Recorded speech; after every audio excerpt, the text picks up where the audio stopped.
से गुजारिश है कि अगर आपने हमारे चैनल को अभी तक सब्सक्राइब नहीं किया तो अभी हमारे चैनल को सब्सक्राइब करें और साथ में दिखने वाले बेल आइकन को दबा दें ताकि हम जैसे ही कोई नई वीडियो अपलोड करें आपके मोबाइल फोन पर उसका नोटिफिकेशन आ जाए और आप बर वक्त हमारी इन्फॉर्मेटिव और अच्छी वीडियो से मुस्तफीद होते रहें और आपके इल्म। दूसरा मेरे ज़हन में था 26 जनवरी के हवाले से कुछ गुफ्तगू करना, लेकिन अब चूंकि 26 जनवरी के एतबार से गुफ्तगू क्या की जाए सबको मालूम है कि इस मुल्क की आज़ादी के लिए और इस मुल्क को अंग्रेजों से की गुलामी से निजात दिलाने के लिए सबसे पहली जो जंग हुई थी और सबसे पहला जो फतवा दिया था वो हज़रत शाह वलीउल्लाह मुहद्दिस देहलवी रहमतुल्लाह अलैह ने दिया था। और उसके बाद सिराजुद्दौला और टीपू सुल्तान शहीद और हज़रत शेखुल हिंद रहमतुल्लाह अलैह की वो रेशमी रुमाल की तहरीक, और उसके बाद में 1947 में मुल्क आज़ाद हुआ था और 3 साल लगे थे संविधान को बनाने में। 26 जनवरी 1950 में संविधान लागू हुआ था और ये तय हुआ था कि हमारा मुल्क अब जो चलेगा वो इस संविधान से चलेगा, इस दस्तूर से चलेगा। अब अगर कोई उस दस्तूर को खत्म करने की कोशिश कर रहा हो कि हम उस दस्तूर को खत्म कर देंगे, तो हर अमन पसंद शहरी की ये कोशिश होनी चाहिए कि जिस तरीके से हमने मुल्क से अंग्रेजों को भगाया था और अंग्रेजों से टक्कर लिया था, हम संविधान को बचाएंगे, मुल्क के दस्तूर की भी हिफाजत करेंगे। अगर मुल्क के संविधान और दस्तूर को खत्म कर दिया गया तो मुल्क टुकड़े टुकड़े हो जाएगा, मुल्क फिर तकसीम दर तकसीम हो जाएगा।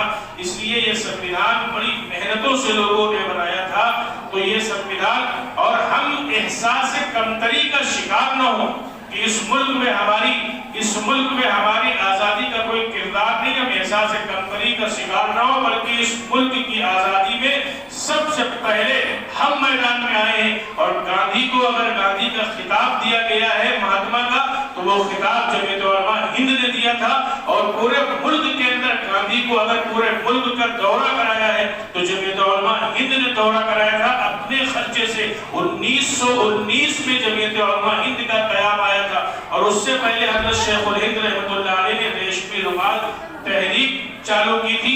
वो रेशमी रुमाल तहरीक के बारे में मिस्टर थॉमसन लिखता है कि अगर वो तहरीक कामयाब हो जाती तो इस धरती पर हमें रहने की जगह न मिलती। हज़रत शेखुल हिंद रहमतुल्लाह अलैह का मंसूबा यह था कि पूरी दुनिया से अंग्रेजों के खिलाफ एक वक्त में बगावत की लहर चले और बगावत हो ताकि उनको इस जमीन पर, इस धरती पर रहने की जगह न मिले। लेकिन अपनों की गद्दारी से वो राज फाश हुआ और हिजाज अरब से हज़रत शेखुल हिंद रहमतुल्लाह अलैह गिरफ्तार हुए और 3 साल माल्टा की जेल काटी। इसलिए ये बात जो है बिल्कुल बबा के दोहल कही जा सकती है कि हम इस मुल्क के किराएदार नहीं हैं, बल्कि इस मुल्क के हम मालिक हैं और हिस्सेदार हैं। अगर किसी का खून बहा है तो हमारा भी खून बहा है। लाखों उलमा ने फांसी के फंदों को चूमा है और लाखों ईमान वालों ने फांसी के फंदे को चूमा है इस मुल्क को आजाद कराने के लिए। कोई दरख्त उस इलाके में आपको नहीं मिलेगा कि जिस दरख्त में किसी आलिम की लाश लटकी ना हो। किस लिए? मुल्क को आजाद कराने के लिए। ये मुल्क अंग्रेजों ने छीना किससे था? मुसलमानों से छीना था। इसलिए फर्स्ट अटैक जो अंग्रेजों पर किया था वो मुसलमानों ने किया था। और उसके बाद में फिर अंग्रेजों बिरादरान वतन को यह हुआ कि बगैर सबको शामिल करके मुल्क आजाद नहीं हो सकता है। इसलिए गांधी जी को बुलाया गया, जमीयत उलमा ने गांधी के पूरे दौरे कराए और गांधी को अपना लीडर माना। और उसके बाद में इसलिए ताकि बिरादरान वतन साथ हो तो इस मुल्क को आजाद कराया जा सके। तो इसलिए इस मुल्क की आजाद कराने में, अंग्रेजों को इस मुल्क से भगाने में हमारा और हमारे आबा व अजदाद का बहुत बड़ा किरदार है। दारुल देवबंद की बुनियाद भी इसी मकसद से रखी गई थी कि इस्लाम की हिफाजत भी होगी और मुल्क की आज़ादी के लिए, मुल्क के लिए अगर जान देने की जरूरत पेश आएगी तो यहाँ से हम जवान भी तैयार करेंगे। दारुल देवबंद के क़याम का मकसद भी यही था। और उस वक्त दीन की हिफाजत की कोई शक्ल भी नहीं थी। दिल्ली के अंदर 1000 मदारिस थे। अंग्रेजों की हुकूमत आई, उन तमाम मदारिस को खत्म कर दिया। वो यहाँ से दीन इस्लाम को खत्म करना चाहते हैं। वो तो अल्लाह जज़ाए खैर दे मौलाना कासिम नानोतवी रहमतुल्लाह अलैह को कि उन्होंने वहाँ पर दारूम के देवबंद के एक छोटे से कस्बे में एक अनार के नीचे एक शागिर्द और एक उस्ताद को बैठाकर तालीम शुरू कराई और आज दारूम इल्मी एतबार से, अमली एतबार से और फिक्री एतबार से पूरी दुनिया का मरकज है।